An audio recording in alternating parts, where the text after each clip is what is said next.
Welcome, everyone. Welcome, everyone. We are at the July 10th, 2024 Financial, Administrative, and Procurement Subcommittee meeting of AVA Community Energy Board. The meeting is being held in person at Conference Room 5, AVA Community Energy Center at 1999 Harrison Street, Suite 2300, Oakland, California. It's being held in a hybrid form. May we have the roll call? Yes, Director Anderson. Present. Director Bedoya. Here, participating at the Tracy location. Thank you. Director Gonzalez. Present. Director Court. Present. Director Cox. We have a quorum. Thank you for the roll call. Is there any public comment? We have no members of the public with their hand raised, though I do want to note that we have a public comment for item 4, which we can allow later. And now we do have a public comment. Never mind. Yes, we do. Okay. Dan, you're recognized for 2 minutes. Yeah, thank you. I'm Dan Schernholz. I'm the Community Development Director for the City of Fremont. And I'm just here for the item related to the Renewable 100 item related to Fremont. So just wanted to let you know that I'm here. And if there are any questions specific for Fremont staff, I'll be available. Thank you. Thank you for being available, Dan. Any other public comments? There are no other members of the public with their hand raised. Thank you. In that case, we will move to item number 3, approval of minutes from May 8th, 2024. I would move that item, Chair. Thank you so much, Mayor Gonzalez. Any second? I'm happy to second, Chair. Thank you. Motion by Mayor Gonzalez, our board member Gonzalez, and second by member Anderson. May we take a vote? Yes, Director Anderson. Aye. Director Bedoya. Yes, pending any public comment on the item, but there's probably not, right? No. Director Gonzalez. Aye. Director Court. Aye. Director Cox. Minutes are approved. Is there any public comment on the minutes? Do you need to just explicitly ask if there's a public comment? Yes, there are no members of the public with their hand raised. Thank you. In that case, we'll move to item number 4, Renewable 100 Cost Allocation Methodology and Fremont Renewable 100 Citywide Default. This is an informational item, and we have a presentation, I believe. Yes. Wonderful. I'm going to present on this item. Well, presentation, and jump to the next slide, which lays out the basic agenda, give you a little bit of background on the cost allocation methodology, background on this overall topic, specifically on the cost allocation methodology that we're speaking to, some of the rate impacts, and then specifically seeking some feedback from this body in preparation to bringing this item as an action item to the board later this month. So if you jump to the next slide, nice, please. So as we are all pretty familiar, we have 2 energy products in our portfolio that we offer to our customers, Bright Choice and Renewable 100. Bright Choice currently is about 50 to 60% renewables, and it's priced at a 5% discount to PG&E. That obviously that schedule will increase over time as we get closer to 2030. And then for Renewable 100, that is currently 100% renewables, and that is priced at a 1/4 cent premium above PG&E. Historically, R100, Renewable 100 pricing has always been at a premium to PG&E, and the pricing has been set based off of the cost differential between Bright Choice and R100. So we're trying to maintain that cost differential based off of our actual procurement costs, and those levels kind of rise and fall with a readjustment of the value proposition year to year based off of the budget surplus and the rate setting that PG&E does given our index structure. Certain components there have been increasing, specifically renewable energy procurements have been increasing. I think we've certainly comment on that. Over the course of the last year or so, we have been in a rising energy cost environment where renewable energy pricing has been increasing significantly. And that is that combined with the decision by Fremont to opt up its customers to Renewable 100, which has some significant load, is requiring us to really revisit the methodology and bring something to the board to sort of discuss the implications of a few different approaches to the cost allocation. But historically, we have blended that cost, and that's those renewable energy costs have been sort of consistent across those two products. The difference, of course, being the additional procurement that R100 has. Next slide, Raisa. This is just a really basic layout of those two energy products, so don't need to spend much time there. But obviously, there's the Renewable 100 product, which is 100% renewable, really made up of solar and wind. Of course, there can be other renewable resources. Those tend to be small in the portfolio, and they do carry some emissions. Biomass and geothermal does have some emissions related to it. And on the right, you can see the mix of bright choice, solar, wind, hydro, system power, and a little bit of nuclear that comes as a sort of facet of being mixed into some of the system power from out-of-state resources. Next slide, please. So the background related to Fremont is that they have in their climate action plan, they adopted a climate action plan in October of 2023 with significant and important goals in regards to reducing their carbon emissions. And as it relates to that, Fremont brought forward an item in their June council meeting to default their customers to Renewable 100. Correct me if I'm wrong in any details, of course, you're Alex, as you participated in this meeting, direct dialogue, but that is a decision on their municipal, residential, C&I customers, but not their care and fair customers, correct? So that is pretty consistent with our other jurisdictions and how they have managed things. They did get that passed with their city council, and they are seeking our input or deferring the decision to us as to how we may want to phase that opt-up, and it could be in over the course of 2 years. So some of that being in 2025 and some of that potentially being deferred to 2026. That's a formal action that we'll look to seek with our board as to how we want to proceed on that front. But they have been flexible in understanding the increased demand in renewable energy that we need to manage, and are deferring that decision to us on how to best manage the cost implications, which we'll speak to a little bit more as it relates to the cost allocation methodology. The last thing I'll just note here is that we did pass a policy earlier this year that kind of spoke to the timing for making these decisions within the AVA board of directors, and then sort of the timing to sort of operationalize and manage the actual opt-up process. Given where we are in the year, we're a little beyond what the time frame and the dates that we had established in that policy. That was known by our staff, and that was part of our recommendation to ensure that we had enough time to discuss these matters with our board, as well as giving Fremont enough time to sort of speak to their city council, given the load is larger than what we typically see, and given that we had not formally discussed this cost allocation methodology, which has some implications on pricing. So we have provided a little bit more sort of buffer on that timing for that purpose. Next slide, Raisa. So we're on slide 6. This just gives you a sense of what we're talking about in terms of load and size. In dark green, you can see the cities that were part of what we're referring to as a first tranche of cities that defaulted to Renewable 100. In light green, we have a second tranche. And then with Fremont in yellow, you can see it's quite significant. That the one city alone is kind of equivalent to those first and second tranches. So that's very meaningful in terms of the load and the impacts. And it's even more meaningful because of where renewable energy pricing is at. And we'll talk a little bit more about those implications.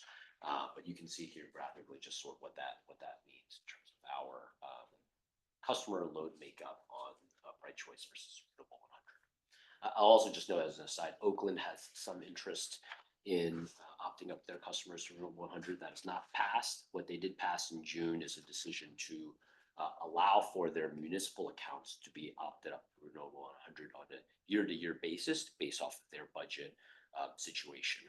They are not, given their budget situation, going to opt up those accounts to Renewable 100 for this year, so it doesn't have a direct impact for right now. Right, so you can move forward. So we're going to get into sort of the meat of this topic now with the cost allocation methodology options. You can go to the next slide.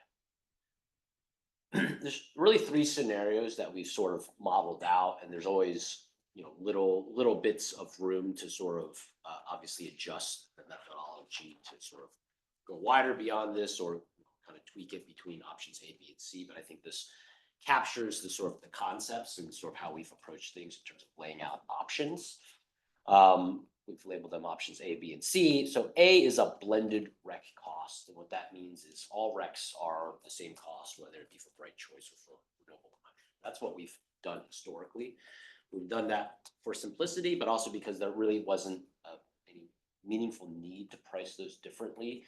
When you look at the costs in renewable costs, they're fairly consistent across the board as we were procuring for prior opt-out decisions. When we needed to add in more renewable energy, you had to go back out to market, you had to go procure big slugs of renewable energy. The price wasn't significantly different than the historical costs in our portfolio. And it also wasn't particularly different for spot market purchases. So like sort of year of purchases versus say a long-term contract. Of course, it is more cost effective to procure in a long-term contract, generally speaking, but the differential there is not so significant that it had such a meaningful impact on pricing. That has changed, and we'll talk a little bit about some of those data points. But that's the reason why we're looking at these additional methodologies. So methodology B looks at allocating our historical hedge portfolio, which is generally in the money. Those are more cost effective than what we're seeing renewable energy pricing today. And we've allocated that proportionally between Bright Choice and Renewable 100 based off of the target levels that we're trying to hit and providing a proportional allocation to sort of bring the percentage hedge to a similar level. And then any incremental procurements that we would have would be sort of marginal costs, and they would therefore, of course, be applied with a similar open position proportional allocation. And so they're both sort of impacted by that increased cost, but of course, Bright Choice having a lower renewable energy target level, it's going to be less impacted there. Option C is taking sort of a further approach to sort of that price differentiation, which is we're going to prioritize Bright Choice's hedge levels first, and then with what's left, we will then go apply that to Renewable 100. So it further creates a larger differential between Bright Choice and Renewable 100. So that's the implication of that methodology. So while you could certainly stretch the bookends further if you wanted to tweak the methodologies, in general, A keeps the pricing most similar, C sort of spreads the differential, and B is sort of in the middle. And you know, these are important policy implications when you think about, you know, the choice of cost allocation methodology. If you're trying to say keep Bright Choice and Renewable 100 pricing similar, you go more towards A. If you want to differentiate, and the implication, of course, is to drive Bright Choice costs lower, then you drive more towards the C decision. Next slide, Raisa. So a little bit more context just on the energy prices. These are data points that we have shared in the past in other presentations, but certainly want to just refresh these to be top of mind in this context. But historically, we've seen renewable energy prices in that sort of $10 to $15 range. You can certainly drive that a little lower when you're talking about sort of long-term new build outs, but it's, you know, it's not wildly different from that. And then for current spot market purchases, you know, we're sort of looking at a fivefold increase. If you want to go to market by PCC1 RECs today, it's sort of in that $70 to $80 price range. We certainly look at various ways to reduce those costs further. We try to put on longer term contracts. We're looking at, of course, new PPAs, of which we've brought to the board recently a number. So those are different mechanisms we have to try to drive down those costs and be as cost effective as possible. So I'm not suggesting that everything we procure is in that $70 to $80 range, but it gives you an indicative price point for where historically they've been at and where we are today. And we have various mechanisms to try to further reduce those costs by doing longer term contracts and things of that nature. what is driving that? I won't go into that in too much detail. We've talked about that before, but there's a lot of dynamics that is driving that increase in renewable energy costs, increased load, more weather extremes, certainly specific increased demand for renewable energy. That's in part driven by CCA specifically, who are trying to go up over and above the RPS mandates, as well as corporates who are driving up significant demand as well. So those are some dynamics that are driving the increased demand. And then, of course, on the supply side, you see certain disruptions related to just supply chain disruptions. Some of that was COVID specific, but we've certainly continued to see sort of fallout from that just in terms of general inflationary prices, transportation cost increases. There are solar tariffs, things like that implicate that as well. I think I've touched on the last point already, so we'll continue to move forward. You can jump to slide 11. So let's talk a little bit more about the rate implications of these methodologies as we look at options A, B, and C. So the first thing I'll note is when we look at the current fiscal year that we're in, 2024 to 2025, there is no material impact to the rates or the costs. The reason being, of course, the Fremont decision to opt up customers is really only for the last few months of the fiscal year. And so when you think about that increased procurement, it's fairly modest for just a quarter or a little bit less of the fiscal year. And while certainly higher, we still need to procure renewable energy. Some of that is at the higher market prices that we've discussed. That's all been part of the plan for Bright Choice Renewable 100, and therefore we don't feel that this cost allocation methodology need to implicate this per fiscal year materially. What we're really looking at is kind of 25 and beyond, and in the context of Fremont's decision to opt up its customers, but or other jurisdictions for that matter. We're certainly talking about this in a timely manner because of Fremont's decision, but we certainly know there are other jurisdictions that have this interest, and so this is a relevant topic regardless of Fremont's decision, just clear. And so what I'll note is for the 2025 calendar year, we're looking at a rate differential between Bright Choice and Renewable 100 of around 0.75 cents per kilowatt hour. So based off of where we've set our rates, that's what the differential is. When you think about 5% discount to PG&E and a 1/4 cent premium to PG&E. And I know those are not apples to apples, so that helps to sort of really quantify that. 0.75 cents. Now, when you look at options A, B, and C, A is where the differential is, we're using a blended rec cost. The differential is generally maintained. And so when you look at sort of 25 and 26, the likely implication of that, and I say likely because we're talking about future years now, and it's hard to predict where energy prices will go in the future. It's also hard to say exactly where PG&E will set their rates, given that we index to them. So this is all forecasted looking at 25, 26 and beyond, and there's definitely variability and uncertainty that comes with that forecast. But given our sort of our best estimates, this is what we're looking at, is you would generally maintain that differential for option A. Given that there is some continued pressure on the renewable energy costs from an upward basis. And I'll specifically highlight that some of brown power energy costs have actually softened a little bit. So we've talked about 25 rates actually coming down. It's a good thing for our customers, of course. What is not great for our customers, because we procure generally more renewable energy than PG&E, the pricing specifically is on the renewable energy cost that is increasing, and brown power costs are actually softening. So that does put a little bit of fiscal pressure on us, just directionally speaking, in terms of our headroom to operate relative to PG&E. And that's an important factor here because that has at least the directional pressure to lessen our value proposition. We hope to maintain that. We want to procure cost effectively, of course, to sort of minimize any disruption there, but just directionally speaking, it's going to put some pressure on that. And so if you're going to stick with option A, where you have a blended rec cost, the implication is you may see Bright Choice discount going down from where it's currently today at 5% discount to say 4% discount. And therefore, if you maintain that differential, you're going to see the R100 price premium increased. Hopefully modestly, but that's what we're indicating here is directionally, instead of being a 1/4 cent premium to PG&E, it's probably more like 0.3 cents. Maybe it's a little bit more than that relative to PG&E.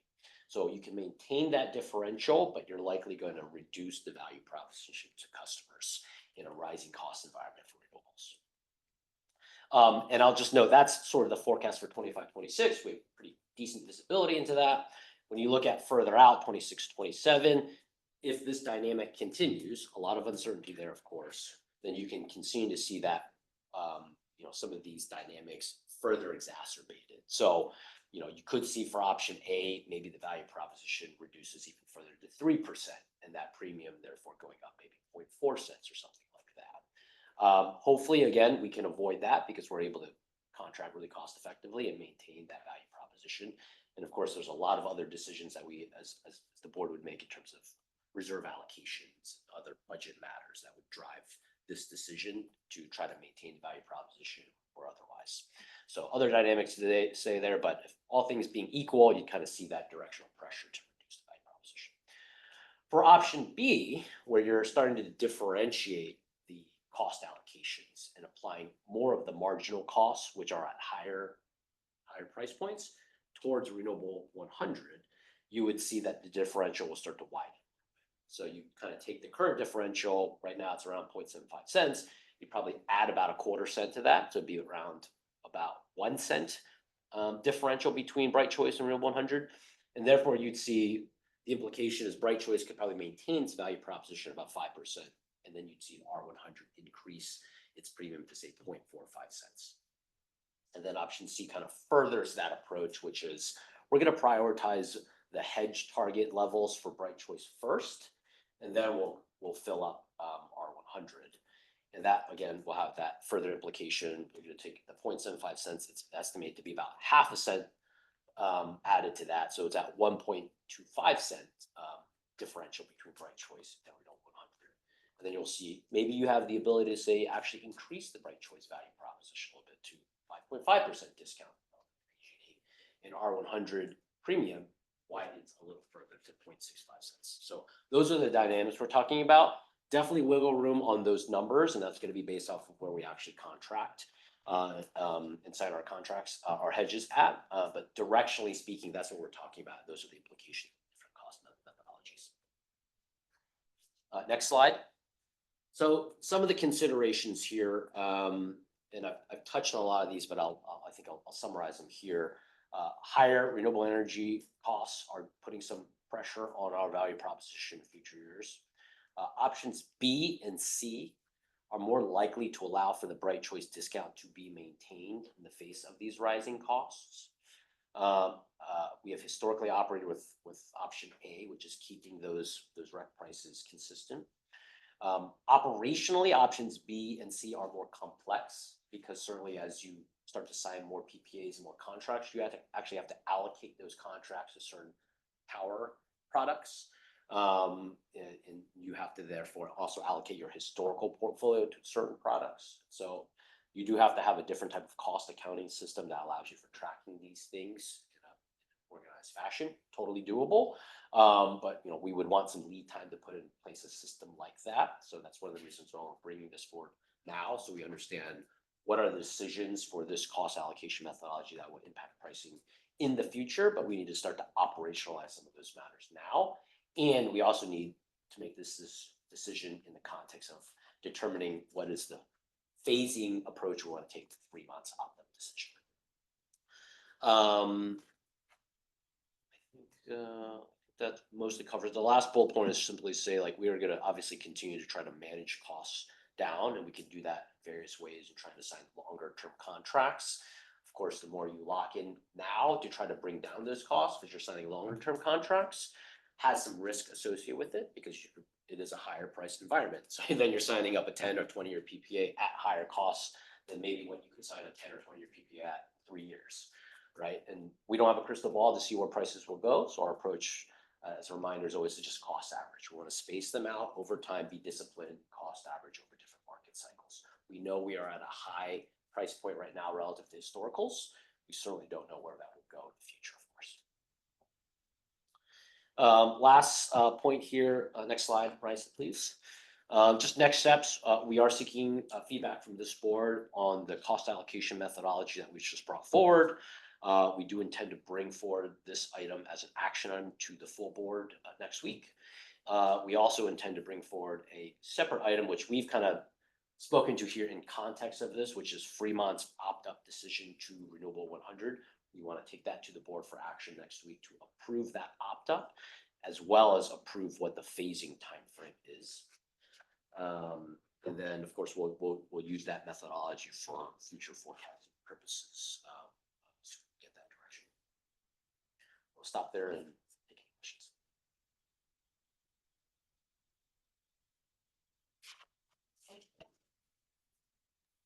Thank you so much for that very informative presentation.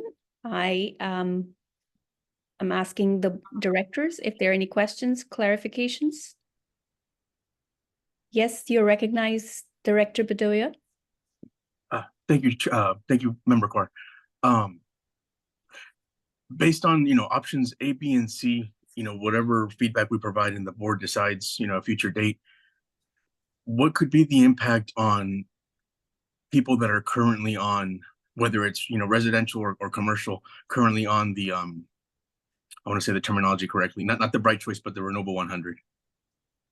The implication for this fiscal year that we're in, so 24-25, is we do not anticipate any change to rates for this fiscal year. And again, that's because the Fremont decision to opt up their customers is really at the tail end of the fiscal year. And so it doesn't drive materially different procurement needs for this fiscal year. I anticipate for next fiscal year, so 25-26, that it will have the impacts that we've laid out in slide 11 in terms of the value proposition and the rates.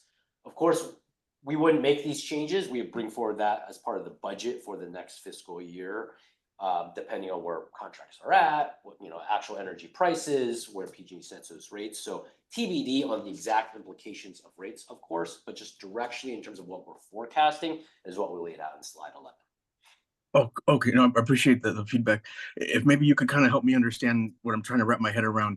I'm hearing some, I saw the public comment from City of Hayward, and it seems like there's a concern, if there's changes made that affects R100 pricing, is there a way to like grandfather, current rates for current customers? Because it's, and please correct me if I'm wrong, it seems like, and I think it was even in the staff report where it says that we're having to purchase more expensive energy to meet that transition. Yeah, I think what your question's getting at, correct me if I'm not totally understanding it, is obviously what I've laid out here is with the different cost allocation methodologies, what you're talking about, what we're estimating in terms of the cost differential between Bright Choice and renewable energy for future years, and sort of what those rate levels would generally be. I think your question is more succinctly on what is the impact to the existing customers' prices. I think the proposal here does not differentiate that. So we're not suggesting, because Fremont's electing to opt up later than, say, other cities that have made that R100 decision, that they would bear that cost more than other R100 customers. Certainly that is a decision if the board wanted to guide us and say, hey, let's look at that so that you're actually vintaging different cities at different timeframes to have different rates. In theory, we could do that. I think there may be an equity discussion there. That is not staff's proposal. It's both very operationally more complex, but there's sort of this question of fairness around if a city made a decision to opt up to R100 a year earlier than that city, should they get more favorable pricing? You could argue either way. You made that decision in a lower price market environment. We plan for that procurement. Should you have some benefit versus a later R100 decision? Do you want to, we still have to procure more energy either way. So it's not as if we've fully procured for certain customers. And we're seeing that customers may make a decision to opt down. So then what's the implication of that? So I think the more straightforward approach is to keep all R100 pricing at the same level. In the same way that as we've added new members to our jurisdiction, and so we'll be talking about San Joaquin County next, right? We have not made any decision to say, well, you're a later customer, so actually we're going to price you differently than the customers that were in first.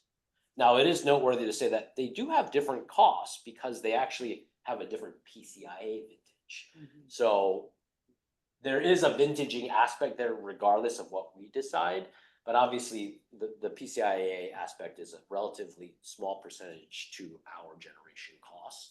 So it's not that material. I don't, historically, we have never priced different cities at different levels because of when they joined us, and that is not our recommendation. But in theory, that is something that the board could decide on. No, I appreciate it. Thank you, Steph. Thank you, Chair. Any other feedback, questions, or clarification? Member Anderson, do I see your hand raised? Yes, I'm recognizing you. Please go ahead. thank you, Chair. I have a couple different questions. As Member Bedoya was speaking, I was hearing in my head, we're all in this together, the High School Musical song, which is kind of how I feel about Ava. So we're all in this together. Okay, so it seems like, I know we don't know where rates are going, but from everything I'm reading in the media with AI and the massive kind of energy use that AI brings, I would not necessarily predict that energy prices are going to come down anytime soon. So that's just an observation I would make. I also read that Apple is trying to procure nuclear power directly from nuclear power producers, which I'm not quite sure how I feel about that from a policy perspective, but it just seems like there's a big mad scramble happening right now to kind of lock in energy. So that's one thing to be aware of, I guess. Whenever we start talking about rates, I always I feel like a broken record. Is this a good time to decouple from PG&E? Because we're talking about adding kind of complexity. If we picked option B or C, it sounds like there might be more staff time involved, more analysis involved. Are we sort of halfway there already, like in terms of just taking on more complexity of decoupling? So that's a question I think we always want to ask. And then with B and C, I guess I would like to understand better what that complexity would require from a staffing perspective, that cost accounting. Right? I think your first comment was acknowledging an important point. What are the market dynamics and where do we see that going in the future? We don't have a crystal ball, but I would generally agree there's upward pressure that seems like that will sustain. We're going to continue to want to procure more. And in some ways, there's an equilibrium there that even if prices were to soften, you'd probably see more CCAs wanting to procure more then. And so that's going to sort of have this counter effect. So I wouldn't predict personally that prices are going to soften dramatically. If anything, it's going to sustain and maybe even elevate. Just your second point was the decoupling question. I think it's an important topic that we continue to have top of mind as to what's the right approach and policy around that. I think there's two things I'll continue to sort of speak to, which is our JPA specifically speaks to us being cost competitive PG&E. So we'd have to think about what are the implications there. Are you looking at that sort of in generalities? Then we will therefore be less expensive, but we don't actually have a clear comparison anymore. And you might say, do we actually have to revisit the JPA in a fundamental way to address that if we wanted to change? So that's one matter, but totally addressable, of course.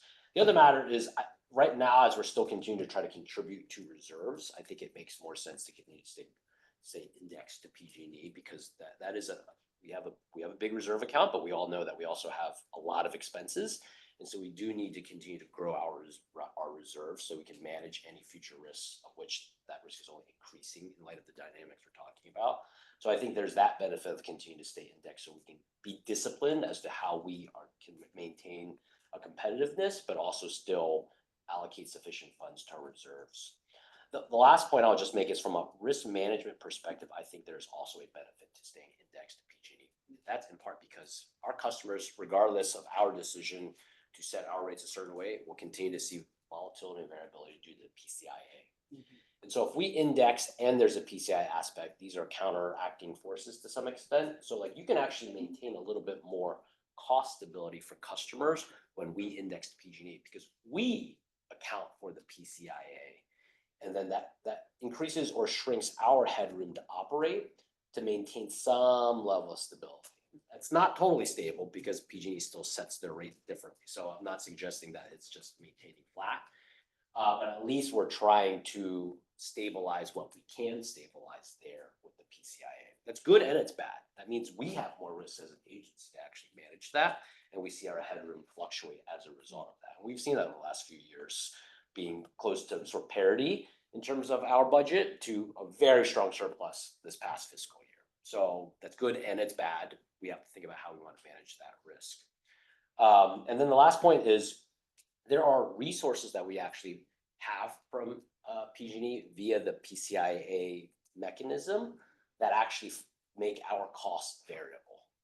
So that's another aspect just to be mindful of, is because PG&E's contracts they've put in place historically, some of that is addressed in the PCIA, and some of that is addressed in what's called VAMO, the voluntary auction methodology. I'm gonna get the acronym wrong, but there's certain renewable resources that we actually have from PG&E that have floating prices, and we can't fix those prices. That's the reality of that construct, and therefore having an indexed price further aligns to that and allows us to manage that risk as a result of that. Okay, so the final question I think I had, if I may, Chair, was just back to the options B and C. Oh, If we yeah. went for the increased level of complexity, how much more staff time does that take in terms of our internal resources to figure out the more complicated scenarios? The short answer is we haven't totally figured that out, to be frank. We need to think about operationalizing that and what it takes and what types of systems and personnel we need to manage that.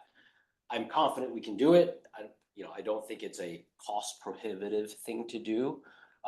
These are things that you can imagine many load serving entities throughout the country. They have different cost accounting systems. They have different personnel that are able to do this.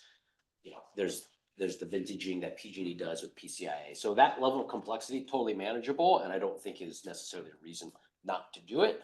We just need some time to make sure that we have sufficient time to operationalize those things. I think we can estimate that a little bit more clearly. I don't believe those costs will be material in a way that it would drive our decision-making process. Okay, Probably implementing a new technology system, maybe adding a head or two, I don't know, but manageable.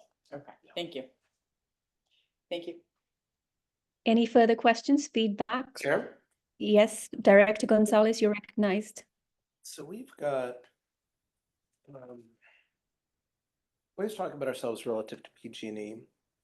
Let's start with the basics, like PG&E's energy price that we're 5% less than or whatever more than. What is that price right now? Big picture. 15 cents? Yeah, 18 it's cents? around 12, 13 cents-ish, but it differentiates between residential customers, commercial customers. It differentiates seasonally. It differentiates hourly because of time use, but just average broad strokes, we're kind of in the low to mid-teens. Okay. And so let's focus, because most of the people that will be frustrated with us or happy with us will be the residential customers. What is that number ballpark for residential? So is it a little bit higher? It is a little bit higher, correct? On the higher end. More like 18? I think it's probably more like 15, 16 as opposed to maybe 13. Like we're talking about a few cents differential. Okay. Do you know No, that? I just wanted to clarify that Yeah. we are only talking about the generation Energy portion. price. Yes, Yep. yes, not T&D, correct. Yeah. And then also to clarify, you're talking about the price for renewable 100, or you're talking about the price of Bright Choice? I was kind of generalizing Okay. because it's all within a 0.75 cents. So, it's kind of within that range. Got it. Because the reason that I ask, I'm sorry, just to make sure that Okay. we're all on the same Yeah, page thank you, here. Thank you. When we speak about a 5% discount for Bright Choice or a 0.25 cent or percent, whatever it is, premium, it's relative to some number. Mm-hmm. And I think it's just useful to have that number ballpark in mind. So it's 18 cents, 17 cents, whatever it is, minus 5% or plus 0.25% or 0.25 0.25 cents. cents. Yeah. Okay, and that's also another thing that's a little bit Yes, confusing. so it's apples and One way oranges. it's percentage, and the other way it's absolute. But okay, it's fine. So I think one of those kind of common sense sort of questions, because again, it's all about when the public asks us. We had a board meeting not too long ago where we said energy prices have softened over the last 2 to 3 months. Mhm. And it was unclear if we were talking about PG&E's price and that aligns to their request to lower energy prices. If that refers to market prices in general, or that's the net effect of brown is meaningfully cheaper and renewable is meaningfully more expensive, but it's averaging out to a little bit down, like, help us understand that, because I think that has implications for this. Yeah, that is specific to market prices. That is really specifically to market prices in PG&E territory, but that is fairly consistent with California as well. Pricing is not widely differentiated. And it is specific to brown power prices that we're speaking about there. And But so, just to put a little finer point on that is, CAISO is the grid operator, and there are market prices throughout nodes, thousands of nodes throughout California. Those have pricing rates. And so when we're generalizing, we're speaking about the aggregation of those nodes, PG&E territory, which comes down. And that the power served in CAISO is a mix of different technology sources, renewable and natural gas, large hydro, and otherwise. And so when we talk about that power clearing, though, we're speaking to brown power, not to necessarily indicate that it is dirty, but simply that we're speaking to it irrespective of the attribute. So because we're sort of decoupling the attribute from a pricing perspective, thinking about how we manage our procurement in terms of recs, even though they are absolutely, our PCC1s are bundled by definition, so they go with that brown power. We're just trying to isolate that brown power to be the same brown power. It gets priced differently, of course, different nodes and different hours, but it is all the same type of power. Because if you started saying that comes with the attribute, then it can't. again, the most important thing is just like the simple story for consumers, because they're the ones who will mostly raise their hand and apply, I'll call it the verbal pressure. So big picture, residential, PG&E energy price, 15, 16, 17, 18 cents a kilowatt hour, something in the upper teens. Their power mix, is it, I know it's increasingly renewable, but is it substantially different than our right choice? Generally speaking, PG&E's renewable level is in line with RPS compliance, which is very, it's very compliance mandated. There is a schedule that state of California, any load serving entity has to meet these RPS compliance needs. It can change year to year because you can meet those compliance with actually renewable energy credits that you've banked from prior years. So that's probably a nuance. It's not totally important for this question, but I'll just note that you could actually have your power content label show less renewables, but meet your RPS obligation because you over-generated prior years. So you can kind of bank that way. But generally speaking, they're in line with RPS mandates, and RPS mandates are about 10% less than our right choice. So we are exceeding that and trying to move in a more accelerated fashion. And when will they reach 100%? Hard By law. So SB 100 sort of charts that's 2050 that they'll get to 100%. Renewable? Yeah. Or like and it's arguable whether it's close to 100% renewable, because you're allowed to have some differential between your retail and your wholesale load too. That's probably again a nuance. Because the reason I'm kind of trying to probe into all this stuff is I'm trying to figure out the value of timing. And so if we wait or push things off plus or minus 3 years, 5 years, does it change the market dynamics? Do we anticipate changes in market dynamics? I know there's a ton of projects that are endeavoring to come online. And I've heard that, or when I see pricing for renewables, I think, isn't there a number in here, 7 to 8 cents per kilowatt hour someplace? $70, $80, yeah, on slide. Per kilowatt hour. That's per megawatt hour. Right, On slide so 9. seven $80 per megawatt hour. 7 to 8 cents per Yeah. kilowatt hour. Yep. So I've got this 7 to 8 cents. I've got PG&E blended multi-node. 16, 17 cents. So I'm just trying to, for my regular ordinary people, trying to reconcile the difference between the market is crazy at 7 to 8 cents. PG&E, us, we're charging 15, 16, 17, 18 cents for energy. Let's kind of talk about that a little bit. Like where is the delta? What's Yeah, and I'll just know that call it 15 cent just for round number basis as a retail rate, that incorporates some level of renewables procurement as is. So, so you wouldn't necessarily add that. It's not as if that's a brown power price and then agreed. you add a cents. So it even makes the distinction that much more stark. Yeah. So kind of help us understand a little bit of what is that gap between the 7.5 and the 15.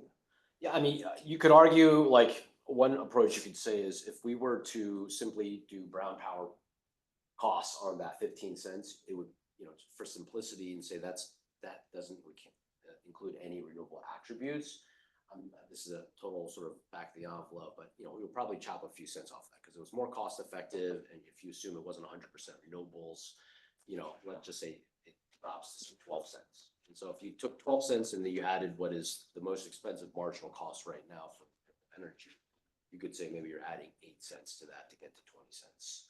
Well, of course, we hope to more cost effectively procure, but there's I'm ways sorry to cut do you that. short, but I'm really trying to get at a. Director Gonzalez, I see that Marie Fontanet has her hand raised, and I would like to invite her to make the comment if it Please. is pertinent to this discussion, please. Yeah, thank you, Member Carr. I hope this is helpful.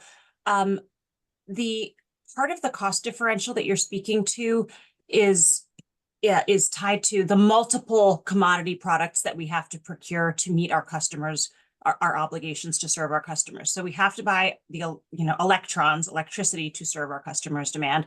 We buy environmental commodities, renewable energy credits, or carbon-free energy to meet compliance obligations and to meet our emissions reductions obligations that we've made to our customers. And then we have to purchase capacity to meet compliance a variety of compliance obligations as well. So I just wanted to point out that it's not as simple as like there's one cost and there's one cost and why is there a difference? There are a bunch of costs that get added up into the costs that we charge to serve our customers. It's not just the electrons. And then That's very useful. One minor clarification, PG&E is not on track to be 100% renewable. I'm pretty sure it is by 2050. SB 100 requires emission free. And so, large hydro, Doug Allen is slacking me. It's 2045. Thank you, Doug.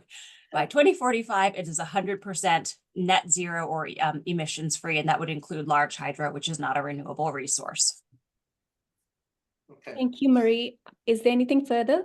Yeah, so just to clarify that answer in particular, and maybe it's as much a request, is to understand, to be able to build up for people that say the capacity charge, for instance, that insurance, so to speak, the reliability insurance, that's 50% of that delta. Because we're talking about renewable power has gotten really expensive and it's now at 8 cents per kilowatt hour. But that's still very different than the 15 or 18 or something cents. So being able to have a story, I think is really useful. And the one clarification I want to make is that 7 or 8 cents that we're referring to is purely for the attribute. It's not for the power. So that's What does that mean? So what we're trying to do is you're stripping out a rec cost from the power cost. So this is maybe going to get a little bit more in the weeds, but like it's not a build up from 8 cents to say 15 cents for your retail cost. The 8 cents is purely for the attribute itself. So that 15 cents, as Marie noted, that includes a brown power portion, a renewable attribute portion, a capacity portion. That's how you get to sort of say 15 cents as a retail rate. And that includes our overhead, any surplus that we have in the allocated reserves, all those things. And the attribute itself is just a portion of that. Now, when you average out our historical portfolio and all that stuff, obviously our attribute cost is significantly less than that. But the market price for a new attribute, we're saying, is up to that sort of 7-8 cents. Chair, is this questions or is this comment time also? For now, I think this committee was looking for feedback. So these were clarification questions. Director Gonzalez, do you have any further clarification questions? No questions at this time. Okay, I think this committee was looking for feedback from us, and also in light of the comment that we've received from the mayor of Hayward. This committee needs to determine whether we are ready to proceed with this as an action item on July 17th, 2024. Is there any discussion on that? Do we need to take public comment first, just as clarification? Thank you so much. Yes, let's go ahead and take the public comment before the discussion session. Audrey Ichinose, you're recognized for 2 minutes. Okay, thank you very much. It's Audrey Ichinose from East Bay Clean Power Alliance.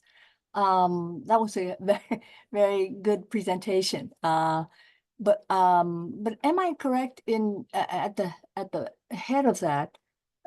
You said that the CareFera customers are excluded from any kind of impact from opting up either for, I guess, Fremont. And my related question is that has staff made any, first of all, I want to know what give us a sense of how large the CareFera accounts are in AVA's service territory. And I guess that would also apply to Fremont's as well. Because, it's not just going from Bright Choice to the more expensive Renewable 100. So, and I don't want to get too complicated, but yes, I would like to know about the CareFera population. And I guess also, having attended the last marketing subcommittee meeting, I was impressed by kind of difficulty in AVA's approach to enrolling people in the CareFera program. So I hope that whatever the rate changes occur, that AVA will redouble its efforts to enroll people in the CareFera program. Thank you.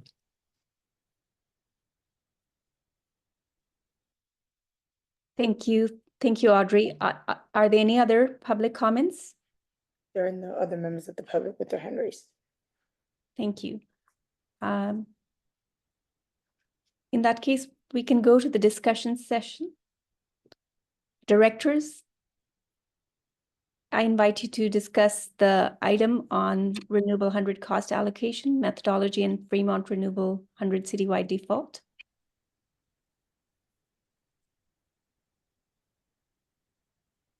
I'll jump in if nobody wants to jump in. Okay, you got your hand, Mateo. Either or is fine. No, I appreciate it. I'll recognize you, Director Bedoya. Okay, thank you, Chair. For a while I was like, did the audio go out? No. I personally lean towards options B and C just because it does preserve that value proposition for our Bright Choice customers. I'll say as representing the city of Tracy, I am biased because a majority of our residents are on the Bright Choice plan. We strive to one day, do the Renewable 100, but it's in these economic times, it's just harder to kind of, continue to add certain things for our constituents. I think it'd be interesting if this committee could recommend, get behind options B and C to the board. But, I'm willing to hear out what the committee says. Thank you, Chair. Thank you, Director Bedoya. Directors, are there any further comments, discussions, feedback? I can go. Director Anderson, you recognized. Thank you. I guess maybe I should have asked this before, but have we done any marketing research to find out how many of our renewable 100 customers would opt down to Bright Choice? Because that is always an option, right? So for example, City of Piedmont is opted into the renewable 100, but if to remember Bedoya's point, the value proposition isn't there for any particular customer, they can opt down, right? Sure. So we haven't done market research. We've done actual data Okay, collection. that's even better. So we have had cities who, I mean, Piedmont selected R100 for residential. So we Correct. don't have that many commercial since the time of mass enrollment, but everyone else who is now on a default renewable 100 did it after mass enrollment. Mhm. And so we were very particular in tracking because we had a lot of concern. There had been only one other city, I think, in any CCA that had ever made a switch like this. I think there were a couple maybe down in LA. And so we wanted to track how many people selected, we call it remain on Bright Choice. Okay. And so we would set that up again and track it for Fremont. But when we tracked it for Albany, Dublin, Hayward, Pleasanton, San Leandro, and Berkeley, what we found were very few people fully opted out. And we looked at basically, 4 months prior to the transition, and then for the month, 2 months after, because we wanted to see, sometimes people don't know what's happening right away. They get a couple bills. And so we continued to look at that, and it was anywhere from 0.2% to 1.2% opted out. And then those that remained on Bright Choice was anywhere from 0.6% all the way up to almost 4% in Dublin remained on Bright Choice, which to us signaled that we had communicated well. People realized they still had a choice, that they could remain on Bright Choice. Right. Those numbers, please.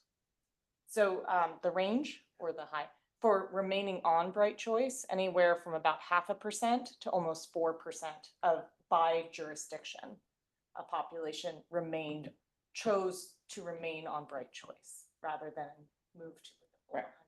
So I guess the question is maybe the opposite of that, right? So it's the concern that if you're increasing the premium that's being I see. put on renewable 100 customers, right, from Right. point, from a quarter to potentially, larger than that, is that going to have any impact on those customers opting down, right, and saying, well, no, we don't want to pay this premium anymore, even though we're getting 100% renewable, we're going to opt for the Bright Choice or do something else. So that we have never done before. Right. We've changed our value proposition premium for renewable 100, but only ever has it come down. We've never gone up. We've never brought it up. Right. In the history of the organization thus Right. far. Unfortunately, I think what market research is out there just in general, if you ask people who are not currently served by a green product, oh, would you like to have a green product? Would you pay more? They always say yes. Okay. But I don't think that those numbers really pan out once it hits somebody's pocketbook. Right. But no, we haven't done any sort of sensitivity analysis around that. So I guess that's just an open question, right? It's difficult. It's difficult to know for sure what their actions would actually be. And we are talking about, in the grand scheme of things, modest adjustments to pricing, right? If you look at options A and option B, you're talking about sort of more of a 1/4 cent premium versus 0.65 cents, maybe it's 0.75 cents. As a reminder, when we started our services, we were at 1 cent premium. So these scenarios still actually maintain less than that. Now, that's not to say that there's no risk of it increasing more, of course, Right. depending on where prices go, but Yeah. we are still actually better than what we were at our sort of Yeah. launch. That is good historical information to know, and I maybe would encourage sharing that with the broader board when this comes back. Yep. Any further discussion from the directors? You recognize Director Gonzalez? So a couple of thoughts. I am sensitive to the concerns raised by Hayward. I'm trying to distinguish. If you choose to buy something when it's trendy, you're going to pay more. And I'm struggling as to why for contracts that were signed when times were better, that those cities are disadvantaged to some degree by the entry of a city into a new product. And I'm trying to wrap my head around how to think about that from an equity perspective, fairness. I totally get that there's benefit to simplicity to everyone paying the same rate. But I'm also trying to get the economic incentives right. So at the time that things are the most expensive, a city is saying, now me. And I struggle with that. And I'm not clear what the pricing implications of that are, which is the reason that I've gone down that rabbit hole about 7 cents, 15 cents, and you're paying 7 instead of 1. And does that really matter? How much does it matter? What's the bottom line implication? I think about things just purely creatively. If one city were to flip and say, okay, we're not going to be default renewable 100 anymore, does that soften the impact? Right? Is that on net? Is that better for everybody? Question mark. And these are complicated topics, and I feel like it's coming at us very quickly. And we started from the constraint or the premise that everybody has to pay the same price, and that there will really be no changes to the current structure. So my thoughts are a bit mixed. I'm sensitive to what Hayward is saying. I'm sensitive to core economic principles that when you come in and when something's really expensive, how can you not pay for that or be responsible for some of the challenge that you create? And whether it's a question or a comment, I don't exactly know, but when you were talking to us at the very end, are we taking a formal position coming out of this meeting? Is there an action that says that we would like the board to approve the city's opt-out decision? Or is that I just think something? this is an informational item, Director Gonzalez. So we, at this time, the committee needs feedback as to whether we are ready to proceed with this as an action item on July 17th in front of the complete AVA board. And if there are any other parameters that need to be considered before we proceed to that as an action item, we need to give that feedback to this committee today as part of our discussion. So was your last comment a comment, discussion between the directors, or was it a question for the committee? My question deals with bullet item number 3 on next steps. There's an intention to bring the opt-out decision. Is that something that we're discussing here? I think Go anything, ahead. sorry, if I could just add, I think certainly anything is open for discussion. I think we properly agendized, so it allows for appropriate discussion. We are explicitly seeking feedback on the cost allocation methodology. We feel like that is within the direct scope of the Finance Administrative Procurement Committee. On the Fremont R100 decision to opt up, certainly we're always open to hearing feedback. I think we're not explicitly seeking feedback on that portion. That is an item, of course, we're just noting that we are intending to bring that to the board in this upcoming July meeting to make a decision on their decision to opt out, whether to approve that or not. Historically, we have never not approved that. And also importantly, provide guidance and approval on the phasing of that opt-out, assuming we do that opt-out. Okay, thank so with you for that, thank you for clarifying that. So in that case, then, is there any feedback on the cost allocation methodology now? I have another question, Chair, if I may.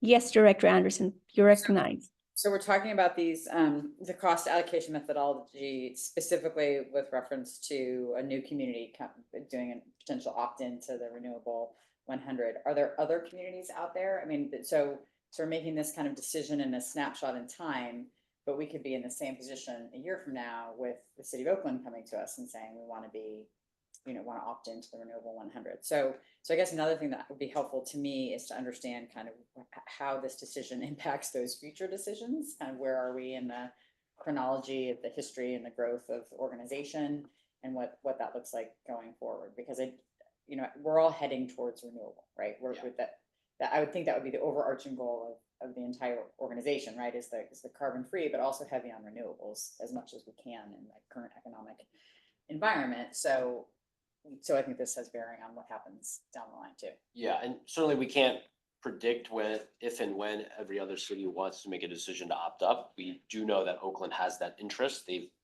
been in active discussions. We also know that they didn't explicitly pass anything this past June as it relates to residential commercial customers. So presumably that means some more time, but that it is up to that board and council to make that decision. And so it's a little bit unpredictable. And I don't know if there are other jurisdictions that have actively indicated they're in the consideration process there, though There was yeah. previous, I mean, if Fremont is accepted, that would be 9 of the 17 jurisdictions that are defaulted onto renewable 100. Right. But of course, we also have our 2030 goal to 100% carbon free, which feels kind of just around the corner. It's just Yeah, and of course, keep in mind that the pie chart on slide 6 doesn't have Stockton, Lathrop, right. and certainly doesn't have unincorporated San Joaquin County, which we still need to discuss. Right. So that the pie is going to increase, and those portions will shift a little bit because it is a meaningful increase. Mm-hmm. So it's difficult to predict is the short answer. With that said, assuming we continue to be in this pricing environment where renewable energy costs are high or potentially increasing, we'll see.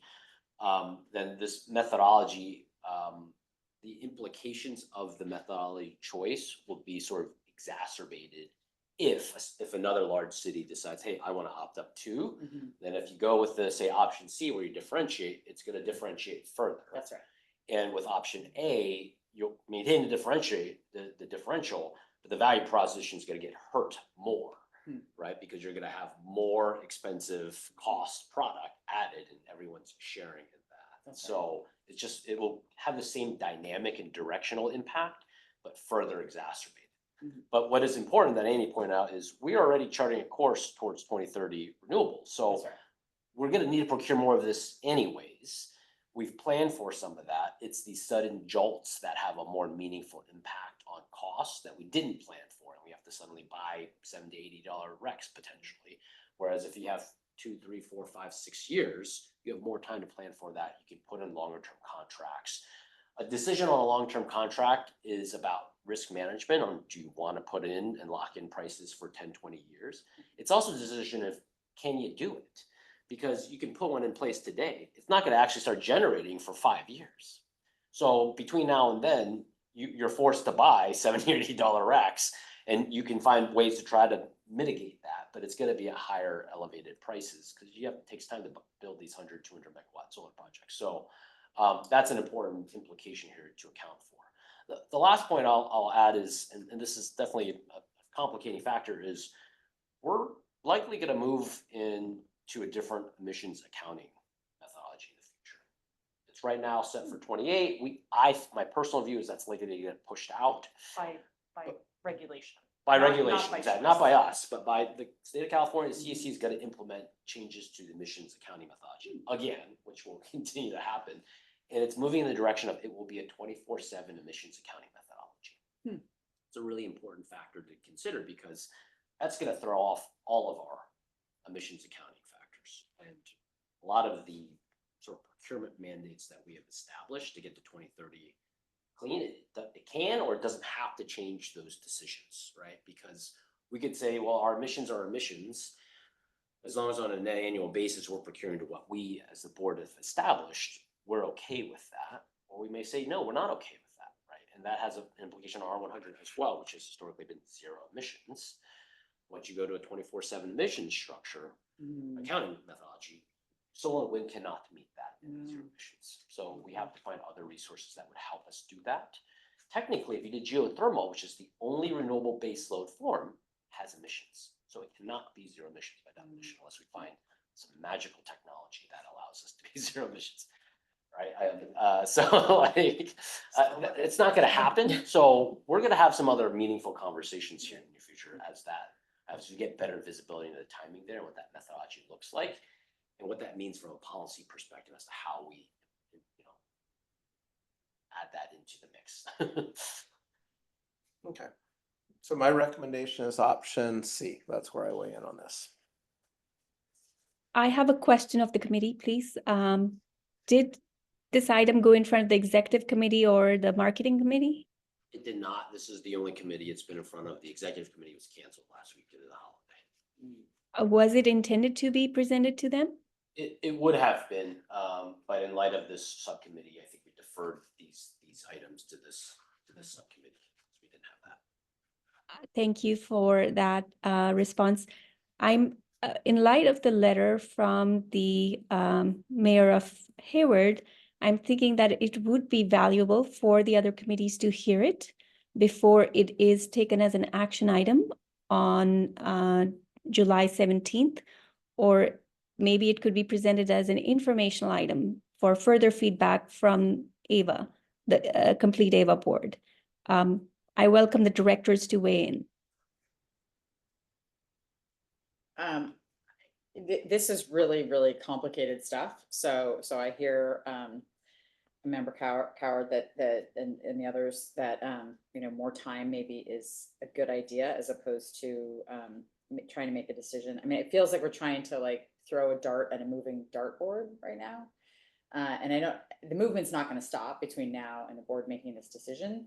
But I think if we have maybe, or if I cannot speak for myself, if I have a better understanding of how those variables might impact future trajectories, because I do feel like this is a policy decision that will have impact down the line, whether it's individual residential consumers or other communities within AVO looking and saying, well, gosh, if we do this, then this other thing's going to happen. So I would like to understand a little bit better the downstream impacts of the decision we're being asked to make. Member Gonzalez or Member Bedoya? Yes, thank you, Chair. I'll be honest, I'm if there's a motion made, I'm ready to move forward to recommend option C. That being said, I'm not against, you know, members getting more information because, you know, I believe in informed decisions. I don't believe we need to make any motions, Member Bedoya. This is not an action item, but we are here to provide feedback to the staff to determine whether we should proceed with further discussion among other board members, or if there's anything else that we need to add or consider, or whether we need to provide further direction. I think the staff, please correct me, staff, are you looking for direction at this time from the directors in this committee? I think we're seeking really any form of feedback that the committee is prepared to provide and wants to provide. And maybe if I could just sum up what I've heard in general is some general interest from Directors Gonzalez and Bedoya for an option C, but also an interest in more time to consider this and understand the implications further out, but also to have more board members be able to chime in through other subcommittees. And so more time seems to be the general ask. Perhaps what I would present is to agendize this for the July board meeting with it to be an action item. So we at least have the option to vote on it to the extent there was a strong consensus at the meeting that was developed. Sounds unlikely, but at least the option is there. But to clearly present this as we can give more time and bring this back in future meetings, first through additional subcommittee review, and then for further regular board action so that we have that option. But of course, if this group feels no, we should only bring it forward as an informational item, of course, I'm happy to do that. Just feel that presenting it as an action at least gives us the option. Understand there's, I guess the other element I'll just weigh in is it will be difficult to provide any real level of certainty on future impacts because there's so many variables. For me, I think the additional time would be more about just being able to digest this information further, which is there's of course a lot of value in, and to have some further conversation with, say, the executive committee in a smaller setting to allow them to further understand, you know, this information. We can of course provide some more analysis, but it will be somewhat academic in nature as opposed to with any certainty of emissions methodology changes, future energy prices.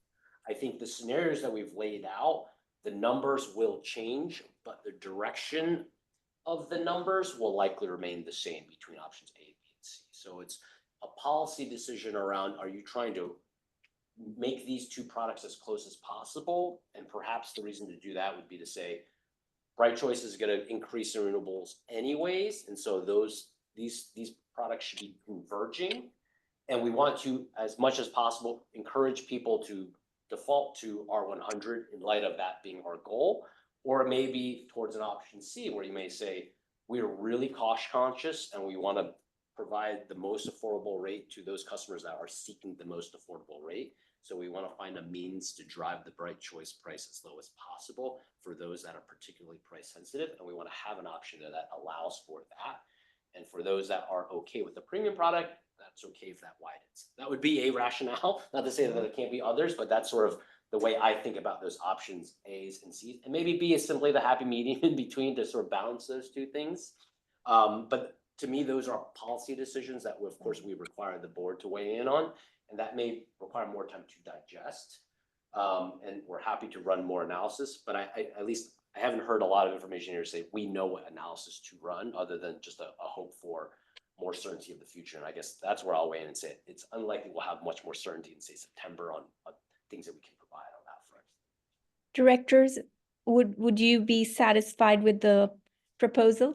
Or do you have any questions, Director Gonzalez? So, I- I go mean, ahead. I definitely have an appreciation for the optionality introduced by an action item. I've used that in city council.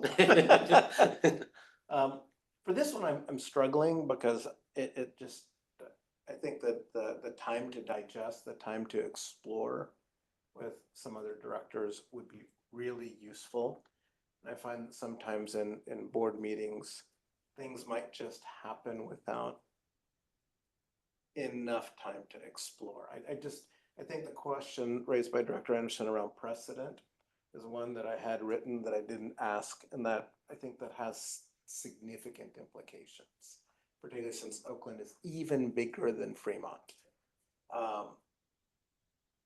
So my recommendation, my feedback to this is that I have no problem discussing it, but I really would like to avoid a vote in a few days until we socialize it some more and just have the ability to explore the implications.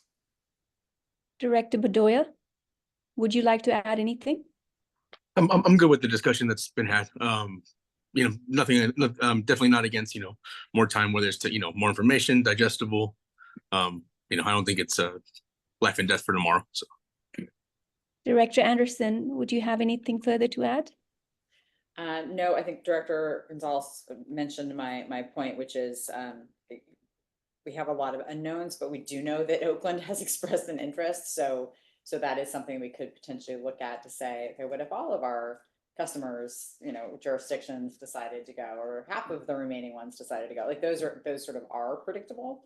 And then I think you raised a really good point, which is Bright Choice is becoming more and more renewable, right? That's the goal. So I think that is something we also know is something that we're trying to move towards. So I think those are two variables that are somewhat more concrete. Mm-hmm. So it appears that the consensus is that we need a little bit more time to digest. Director Gonzalez, do you have anything further to add? No, I think that's said my piece. All right.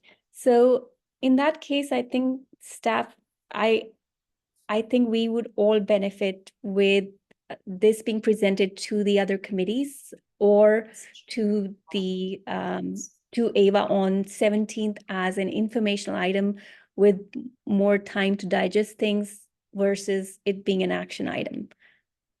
Is that something the directors agree on? Could I ask one quick clarifying, or make one clarifying point here? Is our intention is to bring forward a separate item related to the Fremont opt-out decision, and this methodology does have some implication there. Not to say that it would necessarily change the decision there on whether to approve or not and whether to phase or not. But it has some impact, of course, to what the price would be for them. And so I just want to throw that out there for consideration of, I don't know that this would require us to defer on the Fremont decision as well. Is Dan around still? From And to be Fremont? clear, Fremont has already passed from their city council to Okay. opt up their customers. So it is really an AVA decision on whether we were to approve or not approve. And again, we have never not approved the city opting up. So my guess is that's an unlikely scenario, but of course it needs to happen. I think the decision on phasing is the more likely impact. And this methodology does not necessarily, I mean, it's not, I don't know that I would predict it would impact a decision on phasing, but it does have an impact on what the prices are depending on whether you phase or not and all of that. Just because, you know, whether you choose A or C, you're going to have a different price forecast for Fremont in those scenarios. I don't know that it's going to actually change the decision, to be clear. I probably wouldn't be my guess, but I just wanted to at least be mindful and throw this out there. So we're just taking that into account. What do you suggest then for us having this without it, being an action item where people feel that they didn't have enough time to digest the information, or they are hearing it the first time and they need more time? So you feel like that is the best option then to bring it as an action item with the option to discuss and digest more? Or would it be, is there something else? Because my inclination is to let the other committees also weigh in, let them hear it out, give them more than one chance to digest it before it becoming an action item. And I feel that the directors are in agreement with this course of action. However, if there is an alternative course of action that you feel would be more feasible, viable, please absolutely suggest that. I think that is a reasonable approach, to simply keep this as an informational item. Sounds like there is some strong desire to ensure that there is more adequate discussion and time to digest the information.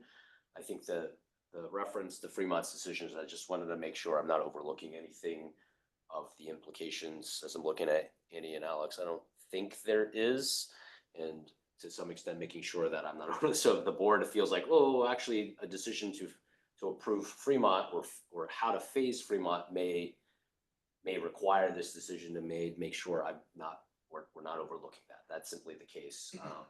And so the slight added benefit of making this an action item ensures that over the next few days, we have the optionality if we felt like it is required to make a Fremont decision, but I actually don't think it's probably necessary. I would just say, if we don't have a decision on Fremont next week, then it can't come back until September. So it's a matter of how do we feel about if, Yeah. The On procurement that timeline. front, I think we do want to ensure that we have a decision on Fremont next week, because there's a lot of energy we need to procure, and I wouldn't want to lose 2 months not being able to procure that energy, to be frank. And it would, in some ways, push us to have to phase to some extent, to the extent we didn't want to phase. So that's an important implication. I would not suggest we make any delays in the Fremont decision unless absolutely necessary. I don't think that any of the directors, unless I'm wrong, please express that, any of the directors mean to impede anything that brings Fremont into phasing in. I don't think that the Fremont directors, please weigh in, and I'll recognize you if you raise your hand. Is it all right to have Fremont as an action item? As feedback. Okay. So let me just, if I may, Chair. So I'm struggling a little bit here because it's the core issue is when, right? We're going to talk about phasing. And so when you're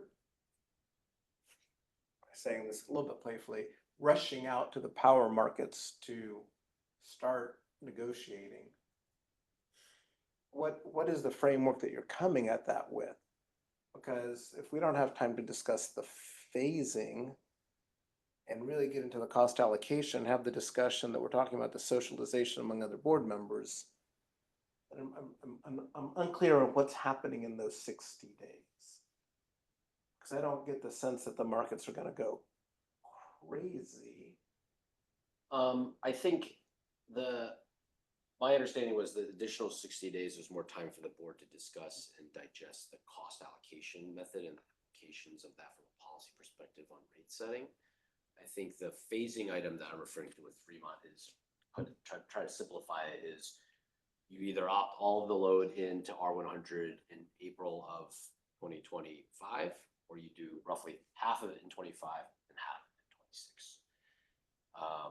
And that's probably those are the two most likely outcomes. Not to say you couldn't figure out a different one, but those are what we're going to present, with a likely recommendation to say phase it over 2 years, because anytime you can space out procurements, you're going to have better ability to manage that change. Whatever cost allocation methodology you choose will then ripple through to what are the forecasted prices with a phased or not phased. I don't think it would necessarily be so materially different that it would drive a different decision on the phasing approach for Fremont, but I don't know what I don't know, so that's why I just want to make sure we have full visibility into that. But I don't think it's a problem. But my position is I was not anticipating a need for additional 60 days to decide on whether to phase Fremont or not, but certainly welcome that feedback. Directors, is there any feedback on that?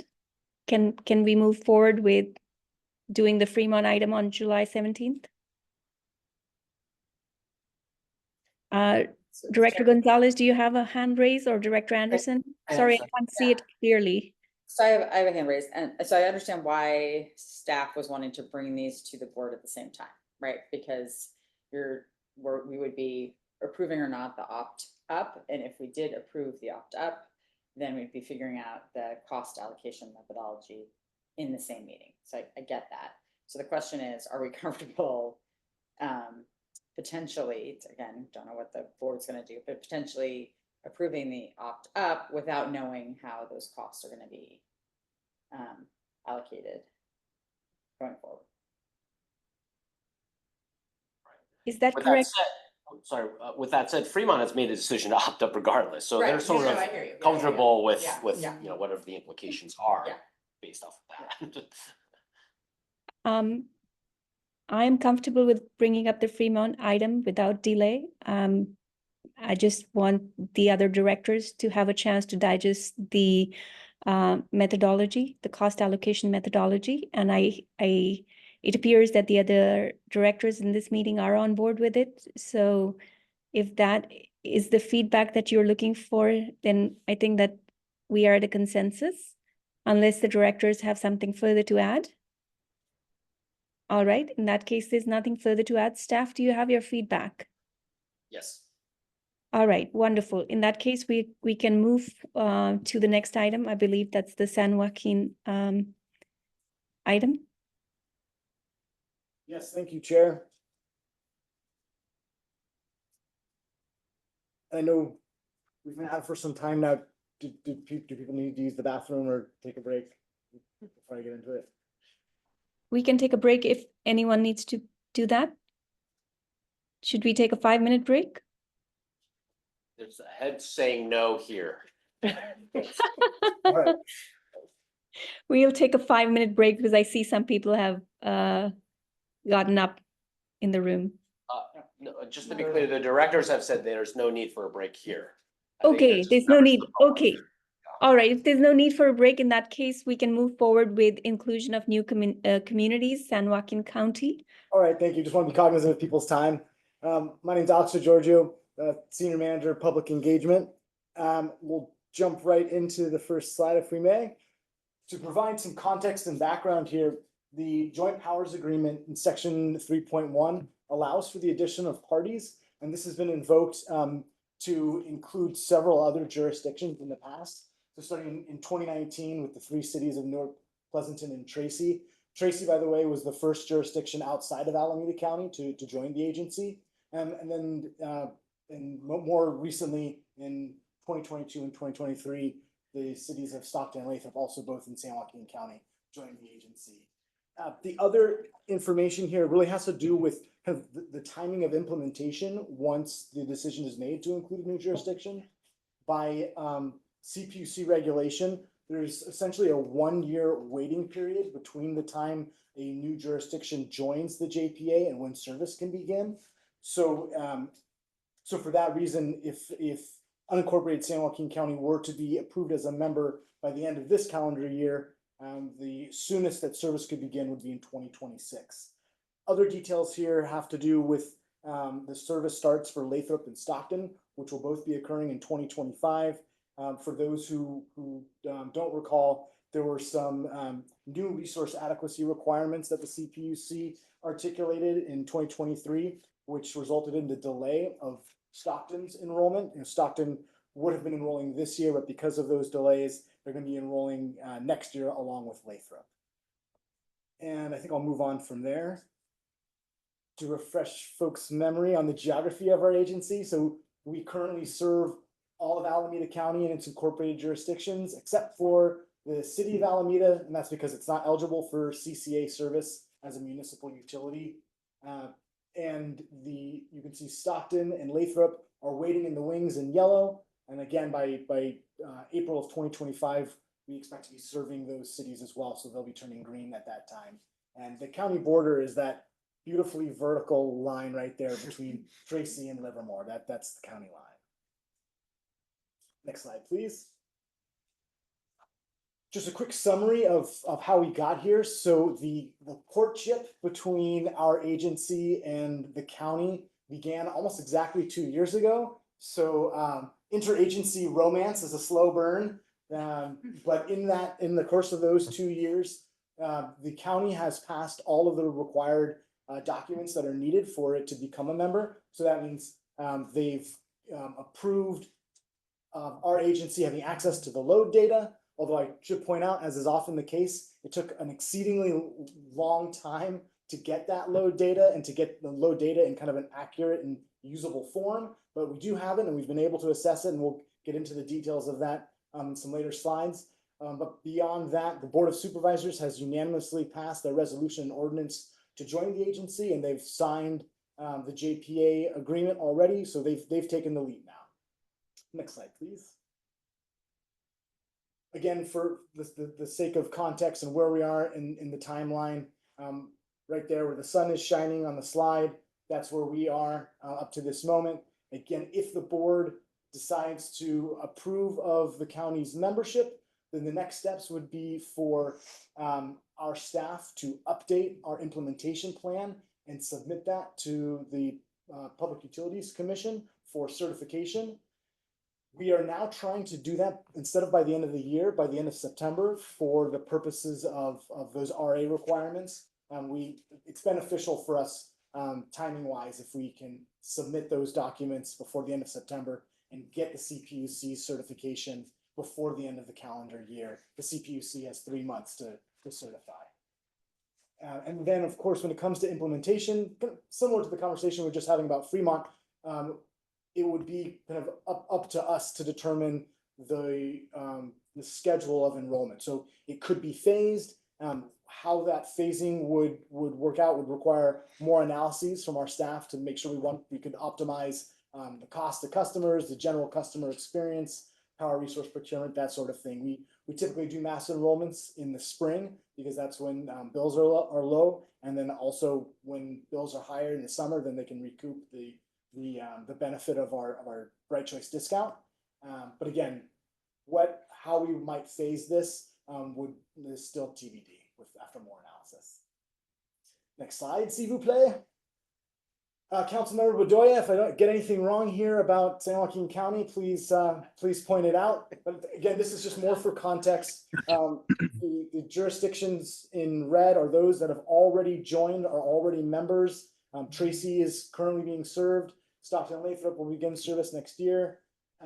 What I will point out here is that one thing that's notable is that there is the Valley Link is a fuel cell powered train service that runs across the county line. So it runs it's planned to run from East Alameda County to Western San Joaquin County. they intend to be producing hydrogen on site, and that requires a lot of energy, and that might be something that we could collaborate with them on. But the electrolyzer is located just outside the city lines of Tracy, so we wouldn't be able to provide service unless the county, the unincorporated areas are served by our agency. Next slide, please. We're going to get into a lot of quantitative considerations when it comes to costs and price and those sort of things. But before we get into that, I just want to take one moment to remind folks about the qualitative considerations that would go into a decision like this. And the first would be helping to advance our agency's mission, which is spelled out pretty clearly in the recitals of our JPA, and those cover everything from expanding access to competitively priced renewable energy, catalyzing local development, reducing greenhouse gas emissions, obviously, everything you see here, advancing environmental justice, keeping rates lower than PG&E. There are also some strategic considerations, just like being able to collaborate with a hydrogen production facility. Another key strategic element here would be the fact that there are many transportation corridors that cross the county, and this was true for Stockton as well. But you can see there, that's not even a comprehensive list of all the major thoroughfares that go through San Joaquin County, but this could be something that really helps to catalyze our EV charging network. Also, there are other qualitative considerations that would have to do with policy, and that we would have an expanded political network that could be of use when it comes to regulatory and legislative efforts in Sacramento and at the federal level as well. Next slide, please. So on to the membership analysis. So one of the first steps in this process is to get the PG&E load data so that our team can provide a quantitative analysis on how that would impact our agency, how it would impact our rates. So just to call out a few notable features about the data. The load of the unincorporated areas in San Joaquin County is very similar in size to that of Stockton. The number of accounts is closer to the size of Hayward. It's a large load for an unincorporated jurisdiction, at least in my experience. And a lot of that could be attributed to the fact that it's a highly agricultural economy there, and pumping water takes a lot of energy. And in fact, about a third of the energy that's consumed or was consumed, at least in 2023, was agricultural. And so as a basis of comparison, the San Joaquin County unincorporated areas, has about 12% more accounts, but almost 2.5 times the load. And that ag load is also a strategic consideration too, because this would be an opportunity for our agency to help decarbonize what's a major load factor in the state. I don't think I need to spell out the perimeters of the analysis, but if folks have questions about those, I'm happy to answer them. We used 2023 PG&E load data, and it excluded ineligible loads like those that are served by irrigation districts, of which there are many in the county. It assumes an opt-out rate of about 7%, which is slightly higher than what we typically see. Next slide, please. So this is a summary of the data. This is here more for reference if there are questions, but if you look to that top table, that's where you compare the number of customers. And again, that's electric accounts, that's not population. So it will compare the current number of accounts that our agency serves, what it will serve when we've also include Stockton and Lathrop next year, and then unincorporated San Joaquin County as well. And again, the highlights really here are that about almost a third is agricultural accounts, which is a substantially higher percentage than we currently serve. Valley Clean Energy in Davis has a very innovative and award-winning agricultural fit program where they can pair timing of solar and rates with when the water is actually being pumped, and so they can actually get like the biggest bang for the buck there. It's kind of like a demand response program that's specific for agriculture. So that's the type of innovative programs that we could contemplate if the county were to join. Next slide, please.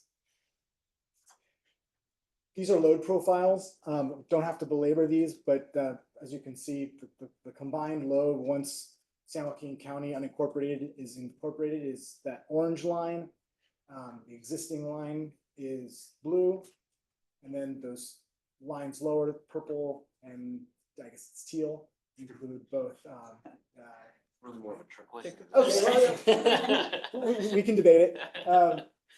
It involves Stockton, Lathrop, since they're not yet being served, and then the unincorporated county. Next slide, please. This is the hourly load curve. Again, these are here more for reference if there are questions. Next slide. Por favor. Thank you. And now this is the summary of the quantitative analysis. Howard, I would hand this over to you if you're comfortable with that. Yeah, obviously, Alex has spoken a lot to the process and some of the or call it qualitative benefits and reasons for expanding our service. Here are the financial implications of that. A lot of columns here, so I'll just quickly walk us through it. Obviously, the accounts is the same across the board for unincorporated San Joaquin County, a little shy of 60,000.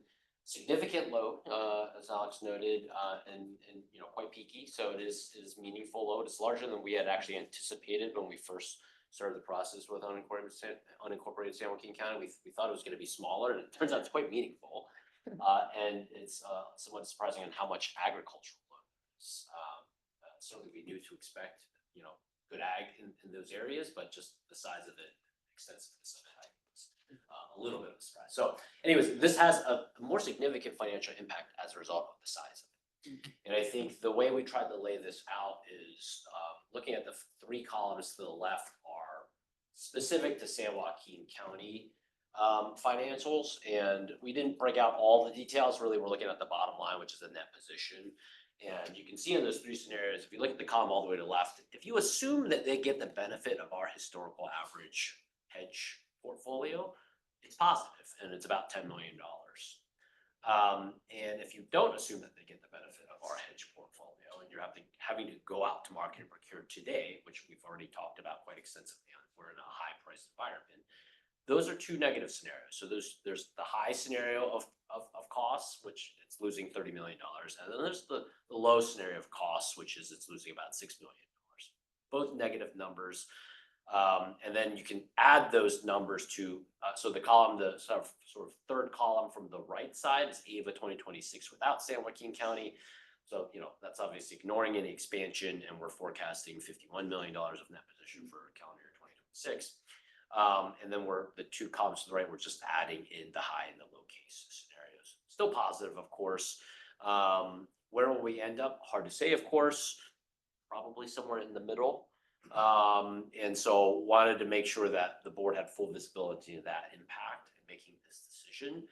We put the column all the way left there because I think it's important to understand, obviously, by giving them the benefit of the historical hedge portfolio, you're simply taking those hedges away from our existing customers. So it's not realistic to say that you truly are getting it.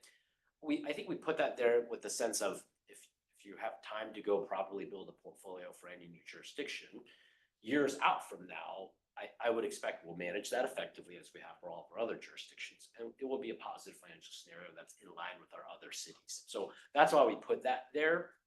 Truly, if you're going to add them in, what is the impact for the year that they join? It's most likely going to be a negative impact in a high-priced environment. That's just the unfortunate reality. But this is a JPA with long-term, longevity. So that's why we put that column all the way left to sort of indicate this is what we think it would be if you were looking at it in a similar way to our current cities. If I may, I also just want to point out that all of this data reflects a full calendar year of service to unincorporated San Joaquin County. And as mentioned before, that wouldn't necessarily be the case. We might phase it to optimize cost impacts, power procurement, customer experience, et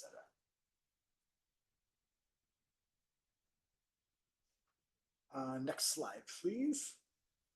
So the intended recommendation to the full board would be to extend JPA membership to unincorporated San Joaquin County and to authorize staff to update our implementation plan to reflect San Joaquin County's membership.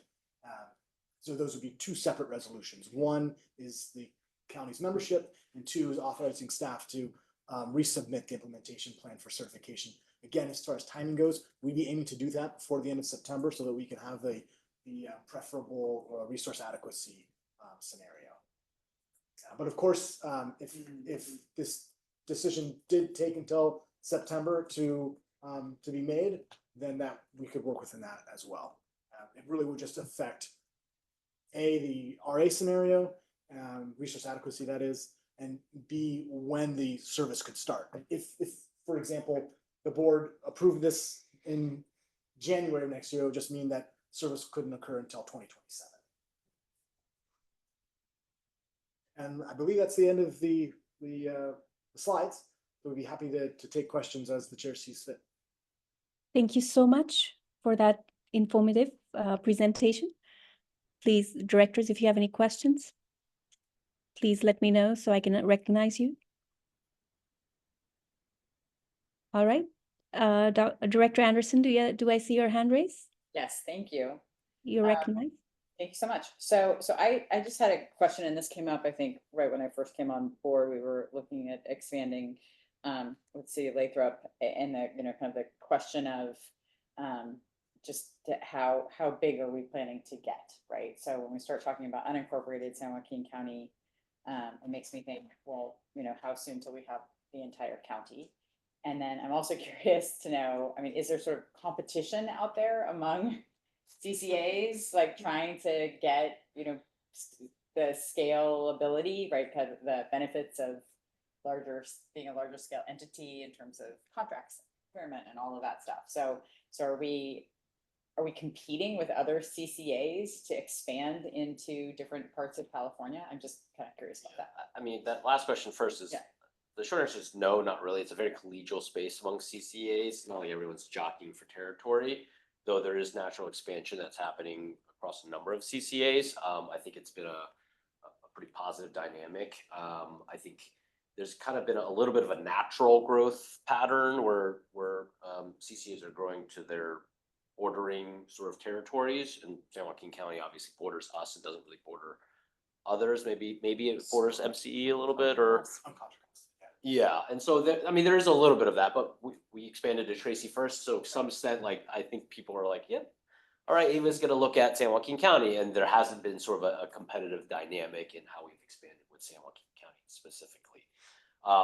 So I think that's been relatively well managed. I think there are other territories that aren't as obvious for our expansion that have expressed some interest for, to form a CCA or join a CCA. And I think it hasn't been competitive by any means, but I think there is something to navigate there in terms of, if we did want to strategically expand to those areas, how would we look to do that so that we could maintain our relationships, not ruffle any feathers and all of that. But we haven't directly encountered that or needed to deal with that yet.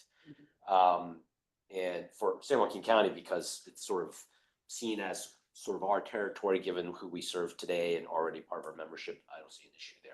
I think as we look to continue to expand potentially with unincorporated San Joaquin County, there's not that much area left in San Joaquin County. I think Manteca is another one. So the city of Manteca is really the only eligible jurisdiction left, because most of the other jurisdictions are largely served by irrigation district and municipal utilities. So the city of Manteca would really be the only other jurisdiction that would be a possibility. And to Howard's point about the collegiality between the CCAs, MCE actually has a policy that they don't expand into counties where there's already a CCA providing service to any jurisdiction. So even though they neighbor San Joaquin County, I would not expect that. It's like a first mover advantage. Yeah, and I think it's also for like the sake of like to avoid customer confusion, having more than one CCA operating in the same county, or especially when some jurisdictions aren't contiguous. Right. Okay. We don't have a formal policy, but I think informally we operate, most CCAs sort of operate with that similar approach in mind, because it's just operationally would create a lot of confusion. I do think, more broadly speaking, more strategically speaking, we do have efforts internally to develop a clear, more intentional sort of expansion strategy, a framework for how we approach things. I think San Joaquin County is sort of a natural growth area for us, given it's a neighboring county. We expanded to City of Tracy already. There's some clear strategic benefits of connecting some of the big transportation corridors and such. We're definitely at a quite a large scale, so we can procure quite cost effectively. So growth is not just for growth's sake. And so, you know, we are developing some framework aspects. If we were to consider further expansion, why would we do so? Mhm. And that would be part of any decision to bring forward to the board for us in the future. Thank you. There's also a middle ground where we could support other CCA, other jurisdictions that want CCA. Mhm. We wouldn't necessarily absorb them into our. There might be ways in which we could support their efforts to conduct feasibility studies and that sort of thing, so that they could still partake in the larger CCA community. Got it. Thank you. Please, Director Gonzalez, you're recognized. So a couple of questions. The first one being PG&E energy price in that part of the state. Is it higher, lower, same? Well, they set their rates uniformly across their territory. The customers may face a higher cost because Yeah. of the hours that they actually use energy. So it is postage stamp, literally like generation throughout the whole state? I think what's different is the baseline quantities. So those vary by, I think, what are they called? Climate zones, I think is what they're called. Bills. So they will have a higher baseline quantity Yes. at a lower price before reaching excess consumption. Okay. That's a very useful fact. Help me understand column, so I'm on page 12. Understand the difference between column 2 SJC 2026 high PR and AVA with SJC 2026 high PR. We just added in the second column and the fourth column. Literally, you're just adding those two columns. So it's SJC 2026 high PR cost, and then AVA 2026 without SJC. When you add those two columns, you get that column that's second from the right to AVA with SJC high PR costs. Does that make sense? So I'm literally This plus adding- this equals that? Adding these two to get that. Adding these two to get that. This is just So A plus B equals this one. Perfect. So how do I interpret SJC 2026 high PR cost? What does that negative 30 million mean?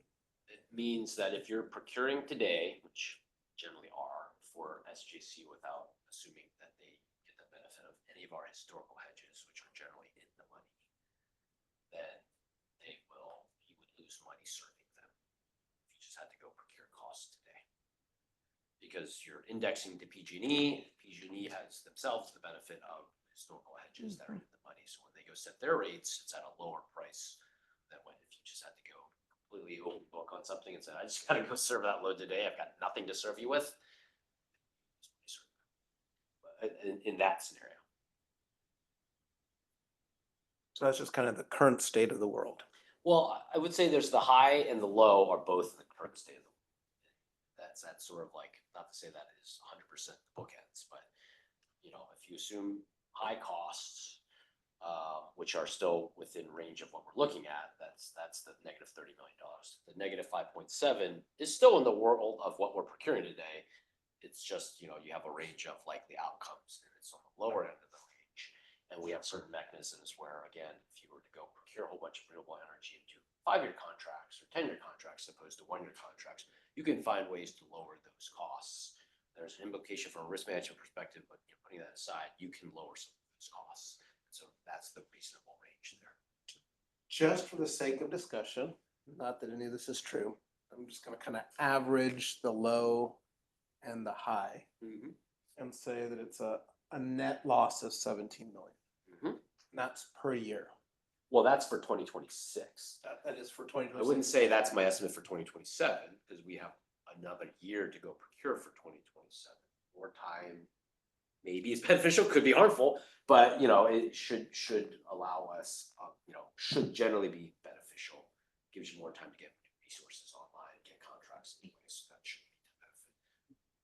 So one might, if I'm understanding correctly, one might say Ava's current customers are subsidizing unincorporated San Joaquin to the tune of tens of millions of dollars.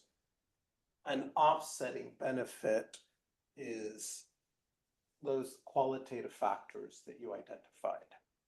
And so, just in very simplistic terms, the board is evaluating whether that subsidy, whether the benefit is worth that short-term at least subsidy. Yeah. Okay. Thank you. Those are my questions, Chair. Any further questions or clarifications? Okay, seeing and hearing none, we can move to public comment. There are no members of the public with their hand raised. Okay, if there's no public comment, we can move on to discussions.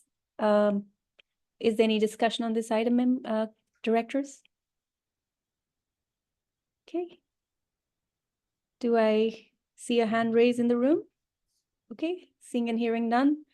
I'm looking forward to welcoming San Joaquin County on July 17th when this comes up for a vote. So with that said, we can move on to the next item on the agenda. Is there any committee or staff announcement? Okay, seeing and hearing none. Is there any request to place items on future agenda? Okay, seeing and hearing none, this meeting is adjourned. It is now 2:56 p.m. The next Financial, Administrative, and Procurement Subcommittee meeting will be held on Wednesday, September 11th, 2024 at 1 p.m. in Conference Room 5, Ava Community Energy, located on 1999 Harrison Street, Suite 2300, Oakland, California. Thank you, members. Thank you, directors. Thank you, staff. Thank Take you. care. Thank you.